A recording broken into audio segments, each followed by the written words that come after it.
우리 인간의 특징을 나타내는 말 중에 인간은 사회적인 동물이다라는 말이 있습니다. 이 말은 고대 그리스의 철학자인 아리스토텔레스가 주장한 말로서 인간은 혼자서는 완전한 삶을 살아갈 수 없으며 다른 사람들과 함께 생활을 하고 또 보다 높은 가치를 찾는 경향이 있다라고 주장하였습니다. 사람들이 가장 어렵고 힘들어하는 일 중 가운데 하나는 아무도 자기와 함께 해주는 이 없고 아무도 자기 말을 들어주는 그런 사람이 없을 때, 그러니까 나 혼자만 왕따 당하고 있다라고 느낄 때 가장 힘들다라고들 말합니다. 그래서 대부분의 사람들은 많은 무리가 동의하는 일에 있어서 나 혼자서만 그것이 싫다라고 말하지를 잘 못합니다. 예를 들어서 이런 것이죠. 어떤 모임에 갔는데 우연히 정치 이야기가 나왔습니다. 그런데 그곳에 모인 모든 사람들이 윤석열 대통령이 정치를 너무 잘하고 있다라고 찬양을 하면서 윤석열 대통령과 정부 여당이 너무 정치를 잘한다라고 말들을 합니다. 그런데 자기는 사실 평소에 정치에 대해서 별로 관심도 없었을 뿐더러 윤석열 대통령이 정치를 그렇게 잘한다라고 생각하지 않고 있었습니다. 그런데도 그곳에 모인 모든 사람들이 워낙 윤 대통령을 찬양하니까 그곳에 반대되는 이야기를 잘 하지 못하더라라는 것이죠.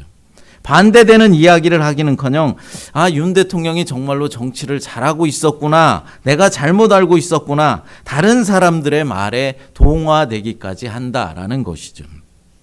이런 것을 일종의 군중심리다라고 우리는 말할 수 있을 것입니다. 여러분, 군중심리가 무엇입니까? 많은 사람들이 모여 있을 때 자제력을 잃어버리고 쉽사리 흥분하거나 다른 사람의 말이나 다른 사람의 언동에 똑같이 따라서 일시적으로 행동하는 특수적인 심리 형태를 말합니다.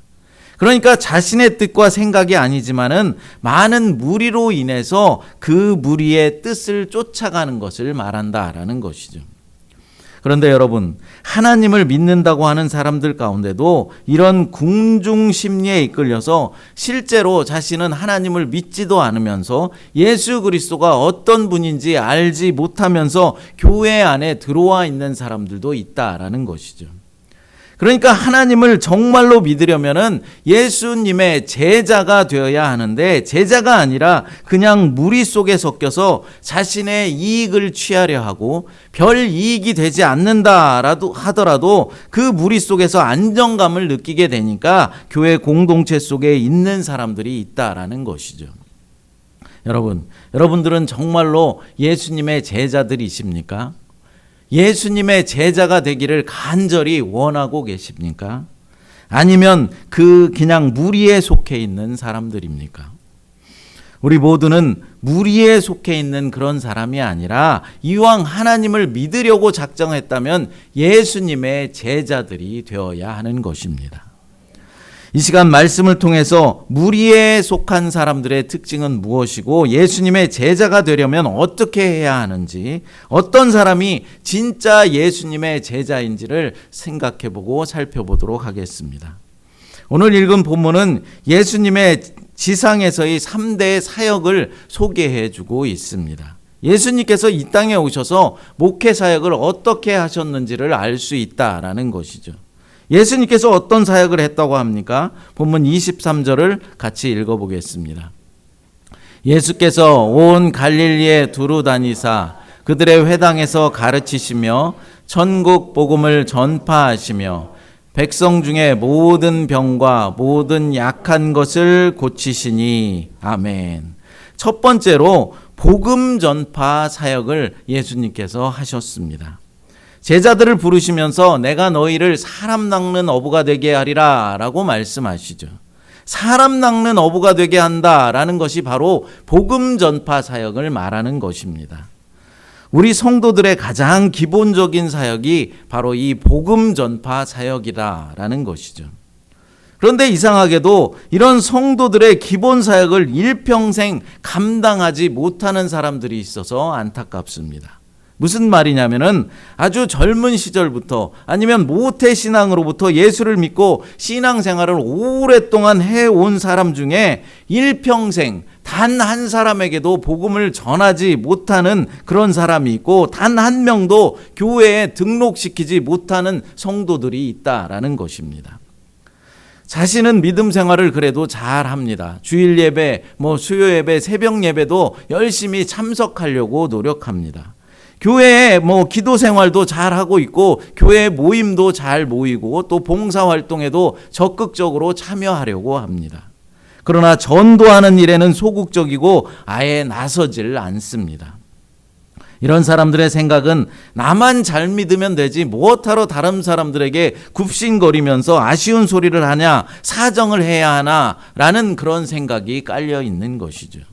그래서 교회에서 이웃사랑 초청 예배를 드린다라고 해도 아무에게도 단 한 사람에게도 우리 교회에 한번 오십시오라고 이야기를 하지 못하고 초청하지를 못한다라는 것입니다. 어떤 사람은 전도를 안 하는 것은 물론이거니와 목사나 다른 성도들이 전도해 놓은 사람들을 물어뜯어서 상처를 주고 다시 세상으로 돌려보내려는 사람도 있습니다. 여러분, 한 명의 영혼을 인도하기가 얼마나 어렵습니까?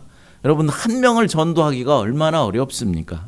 그런데 어렵게 교회에 한 발을 내디딘 사람에게 부담을 주고 상처를 주어서 교회 밖으로 다시 내쫓는 그 일은 한 영혼의 생명을 죽이는 일이고 교회의 성장을 막는 아주 사악한 일이다라는 것이죠. 여러분, 무리에 속한 사람은 다른 사람이 교회에 나오든지 말든지 빠졌든지 말든지 별로 관심도 없습니다. 오직 자신이 얻을 유익만을 생각하는 것이죠. 여러분, 빵을 얻기 위해 나온 사람의 목적이 무엇이겠습니까? 오직 빵을 얻는 데 목적이 있는 것이죠. 어떻게 하면 더 많은 빵을 얻을 수 있을까? 거기에만 관심이 집중되어 있다라는 것입니다. 그러나 제자는 다릅니다. 제자는 어떻게 해서든지 예수 그리스도의 말씀이 전파되길 간절히 원하고 있습니다. 한 영혼을 구원할 수만 있다면 어떤 대가를 지불하더라도 그것을 행하겠다라는 각오를 가지고 있는 것이죠. 왜냐하면 예수님께서 이 땅에 오셨던 목적이 바로 복음 전파에 있었고 교회가 이 땅에 존재하는 목적 또한 복음 전파에 있기 때문입니다. 교회의 선교회를 조직하고 교회에서 각 부서들을 조직하고 그리고 성도들에게 장로, 권사, 집사의 직분을 주어서 직분자로 세우는 궁극적인 이유 또한 바로 예수 그리스도의 십자가 사랑을 전하기 위해서입니다. 여러분, 하나님께서 내게 주신 시간과 건강, 은사와 물질을 잃어버린 영혼을 찾기 위해 투자하고 헌신해 본 적이 있으십니까? 모든 것을 버려둔 채 예수님을 따른 적이 없고 잃어버린 영혼을 위해서 나를 비워본 그런 경험이 없는 사람이라면 그런 사람은 예수님의 제자가 아니라는 것이죠. 그냥 무리에 속해 있는 무리일 뿐입니다. 예수님의 참된 제자라면 하나님이 내게 주신 시간과 건강, 물질 등을 죽어가는 영혼을 위해서, 잃은 양들을 위해서, 복음 전파를 위해서 사용하고 투자하고 헌신하는 사람입니다. 여기에 모인 여러분 모두가 복음 전파 사역에 헌신하기로 결단하는 그런 시간들이 되었으면 좋겠습니다. 둘째로 가르치는 사역입니다. 가르치기 위해서 예수님께서 택하신 장소는 바로 유대인들이 모이는 회당이었습니다. 회당은 예루살렘 성전이 파괴되고 이스라엘 백성들이 뿔뿔이 흩어지게 되었을 때 그때 그들의 믿음을 유지하기 위해서 세워졌습니다. 흩어진 디아스포라 유대인들이 주일마다 모여서 하나님을 예배하고 성경을 가르치고 배우며 그들의 신앙을 지켰을 뿐만 아니라 이방인들까지도 함께 모여서 성경 말씀을 배우고 공부했던 그런 장소죠. 성전은 예루살렘 한 곳밖에 없었고 그나마 그 성전이 파괴된 이후로는 예배할 장소가 없었지만은 회당은 유대인들이 모이는 곳이라면 어디에서나 이제 회당이 있었습니다. 그래서 예수님께서도 가는 곳마다 회당에 들어가셔서 성경 말씀을 가르치고 질문도 받고 토의도 하였다라는 것이죠. 예수님께서 복음을 전하시는데 회당이라는 장소를 사용하셨다라는 것은 매우 중요한 의미가 있습니다. 왜냐하면 오늘날 교회도 성전을 모델로 삼은 것이 아니라 회당을 모델로 삼아서 세워졌기 때문입니다. 많은 사람들이 오늘날의 교회를 보고 성전이다라고 호칭하는 사람들이 많이 있는데 그것은 아주 잘못된 표현이며 성경을 전혀 모르는 사람들의 표현인 것이죠. 성전은 예루살렘 성전을 말하는 것이죠. 오늘날 교회는 예배당이라고 불러야 하고 그냥 교회라고 불러야 하는 것입니다. 여러분들 대표 기도하실 때 성전이라고 기도하지 마시기 바랍니다. 성전은 예루살렘 성전 하나밖에 없는 것이고 우리는 교회라고 그냥 부르시면 되는 것입니다. 예수님은 바로 이 교회의 모델이 되었던 회당을 통해서 천국 복음을 전파하였습니다. 초대교회에서 복음 전파와 가르침은 아주 중요한 사역이었죠. 그런데 여러분, 복음 전파 사역과 가르치는 일이 어떻게 다른 줄 아십니까? 복음 전파는 하나님이 어떤 분이신지, 하나님이 우리를 위해서 어떤 일을 하셨는지를 선포하는 것입니다. 반면 가르치는 사역은 성경과 그 의미에 대해서 가르쳐 주는 것이죠. 그러니까 이 둘의 극명한 차이는 복음 전파는 믿지 않는 사람들에게 하나님의 구원의 도리를 선포하는 것임에 반면에 가르치는 사역은 이미 믿는 자들을 양육하는 사역입니다. 그래서 이미 믿는 자들이 리더가 되어서 또 다른 사람들을 가리킬 수 있도록 훈련시키는 것이 바로 가르치는 사역이죠. 그러니까 전하는 대상이 다르다라는 것입니다. 복음 전파는 믿지 않는 사람들을 상대로, 불신자들을 상대로 그들에게 예수 그리스도의 십자가 은혜로 우리가 구원함을 얻을 수 있다라고 전하는 것이고, 가르치는 사역은 이미 믿는 자들, 신자들을 향하여서 성경 말씀을 더 깊이 묵상하고 성경 말씀을 더 깊이 상고하는 일들을 통하여서 그들을 리더자로 세우는 일입니다. 여러분, 예수님의 제자가 되기 원하는 사람들은 가르침을 받기에 갈급한 사람들입니다. 성경 말씀으로 가르침을 받아서 또 다른 이들에게 선한 영향력을 바라면서 그들을 가르칠 수 있는 리더로 성장해 가는 것입니다. 그러나 무리에 속해 있는 사람들은 가르침 받기를 원하지 않습니다. 예수를 믿은 지 오랜 시간이 지났지만 아직도 예수님께서 십자가에 못 박혀서 돌아가심으로 나를 구원하여 주셨대 정도의 불신자에게 전하는 복음 전파 수준에 머물러 있다라는 것입니다. 물론 그것이 아주 중요한 기독교의 사상이고 기독교의 중심이 되는 교리임에는 틀림이 없습니다. 그러나 언제까지나 그런 수준에만 머물러 있다면 우리는 성장을 기대할 수 없는 것이죠. 우리의 삶의 여정에도 변화가 일어나지 않고 자유함으로 풍성한 삶을 살아갈 수 없게 되는 것입니다. 우리의 삶의 질이 달라지지 않는다라는 것이죠. 그래서 예수님의 참 제자로 살기를 원하는 사람들은 늘 말씀을 갈망하고 말씀을 배우기를 열망하고 더 나은 믿음의 삶을 살기를 소원하는 것입니다. 셋째로, 고치시는 사역입니다. 고치는 사역이라고 해서 꼭 육체적인 질병만을 말하는 것은 아니죠. 정신적인 질병과 영적인 것까지 치료하는 것이 바로 고치는 사역입니다. 물론 예수님께서 공생의 기간 동안 많은 병자들을 고쳐주셨습니다. 눈먼 사람, 귀먹은 사람, 중풍병자, 걷지 못하는 사람 등 많은 사람들을 예수님께서 치료해 주셨습니다. 하지만 전통적인 교회들에서 치유사역의 마음의 문이 닫힌 데는 다 이유가 있습니다. 그것은 신학적으로 준비가 안 된 몇몇 은사자들이 비성경적인 방법으로 치유사역을 행하였기 때문입니다. 병을 고쳐준다면서 안수 기도를 하면서 이제 그 환자를 때린다든지 환자에게 더 큰 상처를 입힌다든지 그런 일들이 있었고, 병을 고쳐줬다는 대가로 거액의 돈을 요구하는 이런 문제들이 발생하였습니다. 또한 치유사역을 신비주의와 연결시키는 경우도 있었습니다. 여러분, 신비와 신비주의는 다른 것입니다. 기독교는 대단히 신비한 종교이지만 신비주의는 아닙니다. 기독교는 대단히 감정적인 종교이지만 감정주의는 아닌 것과 마찬가지죠. 사람들은 느낌이 있고 가슴이 찡하고 눈물이 핑 돌고 그래야 은혜 받았다라고 생각하고 그곳에 진리가 있다라고 생각합니다. 그것이 바로 감정주의입니다. 그러나 기독교는 감정의 표현이 대단히 자유로운 종교이지만 감정주의는 아니라는 사실입니다. 꼭 눈물을 흘려야만 은혜 받은 것이 아니다라는 것이죠. 반대로 눈물을 흘리지 않았다고 해서 은혜 받지 않았다라고 말하지도 못한다라는 것입니다. 마찬가지로 치유 사역에 있어 조심해야 하는 것은 성령의 역사를 정형화시키는 일입니다. 그러니까 기도하다가 장풍을 맞고 넘어져야만 성령의 역사한 것이다 라고 생각하는 것, 방언으로 유창하게 기도할 수 있어야 성령 받은 것이다 라고 생각하는 것, 그런 것들은 잘못된 생각이다 라는 것이죠. 예수님께서는 치유 이적의 뜻을 올바로 깨닫기 전까지는 이적과 기사를 행하시고도 그것을 숨기셨습니다. 병자를 고쳐주고도 가서 말하지 말라라고 당부를 하셨다라는 것이죠.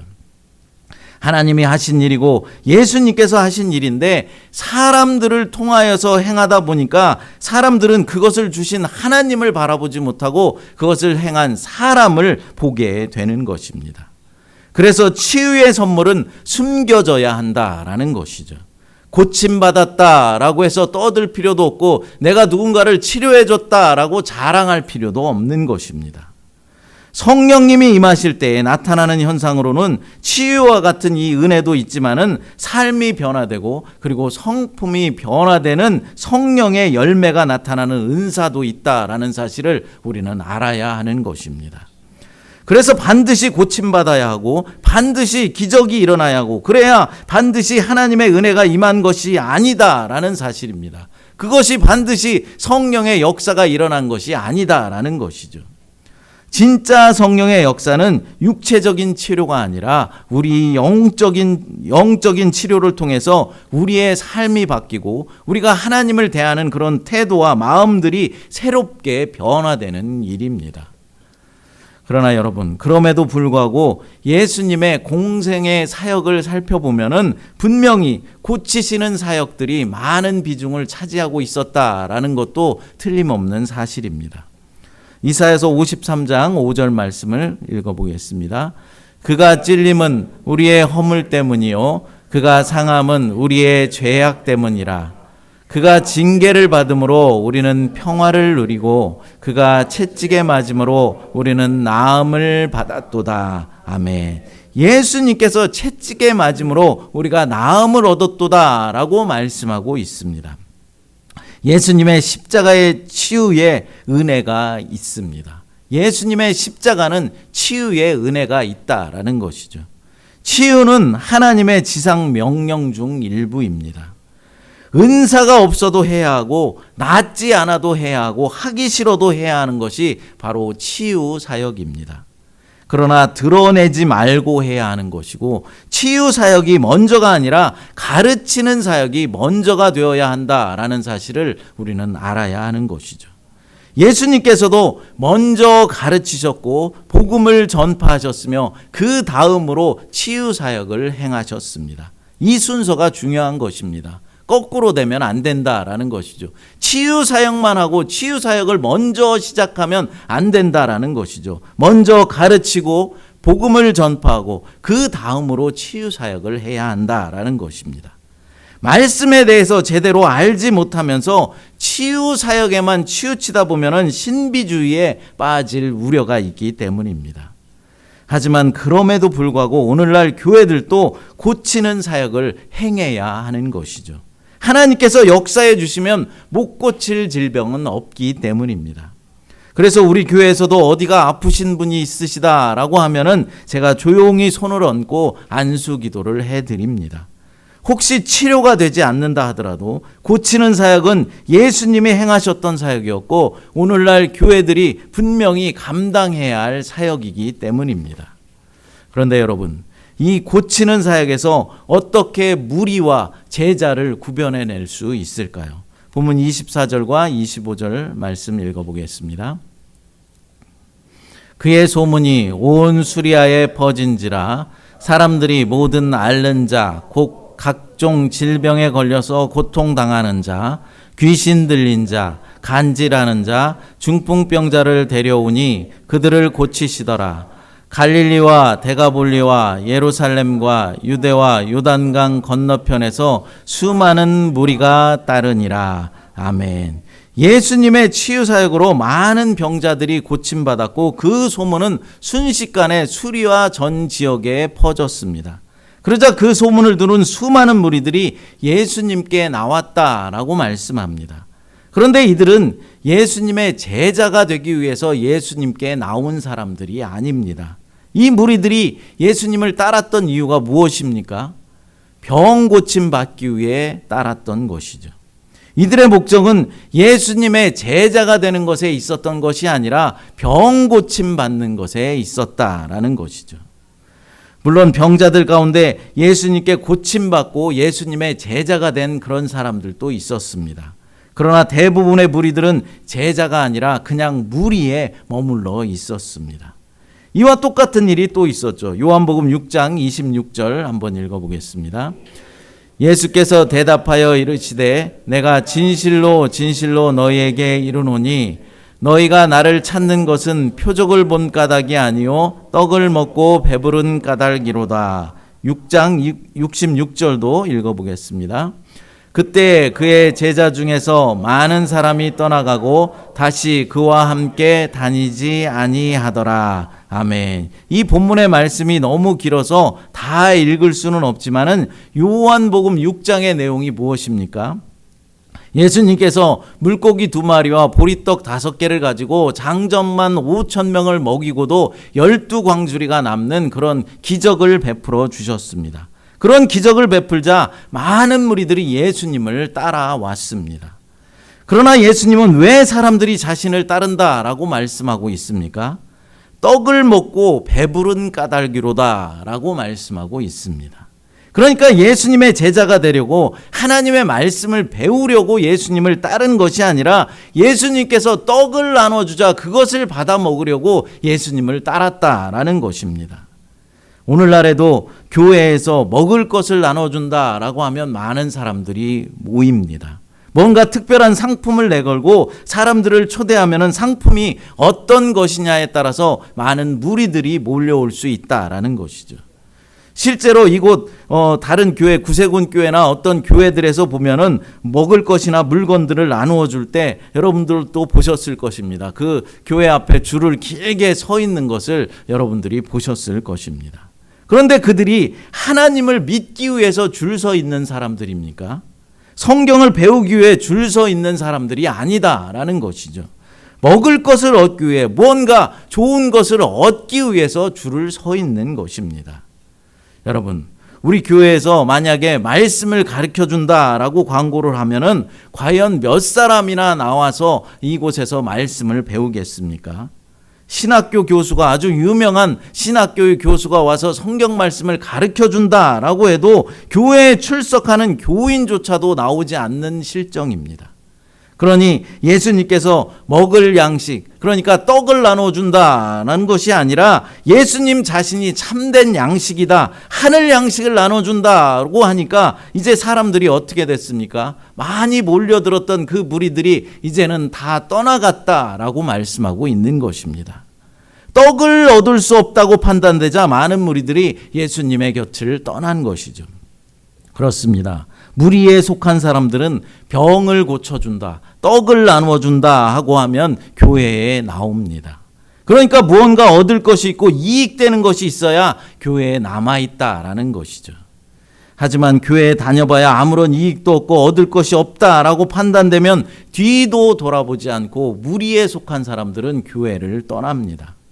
특별히 교회에서 어떤 감당해야 할 일들이 많고 부담이 가중되면 여지없이 교회를 떠나는 것이 무리에 속한 사람의 특징이라는 것이죠. 마태복음 4장 20절 말씀 읽어보겠습니다.